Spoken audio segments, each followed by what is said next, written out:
গুনগুন গুঞ্জরিত কাহিনীর মধ্যে আবিষ্ট হয়ে থাকত। তার কান রাঙা হয়ে উঠত, নিঃশ্বাস দ্রুত প্রবাহিত হতে থাকত। আচ্ছা ভাই চোখের বালি, তোর সঙ্গে যদি বিহারী বাবুর বিবাহ হতো? না ভাই, ও কথা তুমি বলো নি। ছি ছি, আমার বড় লজ্জা করে। কিন্তু তোমার সঙ্গে হলে বেশ হতো। তোমার সঙ্গেও তো কথা হয়েছিল। আমার সঙ্গে তো ঢের লোকের ঢের কথা হয়েছিল, হয়নি, বেশ হয়েছে।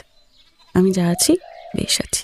একবার মনে করে দেখো দেখি ভাই বালি, যদি আমার স্বামীর সঙ্গে তোমার বিয়ে হয়ে যেত, আর একটু হলেই তো হতো বলো। তা তো হতোই, হলো না কেন? আশার এই বিছানা, এই খাট তো একদিন তারই জন্য অপেক্ষা করেছিল। বিনোদিনী এই সুসজ্জিত ঘরের দিকে তাকায়।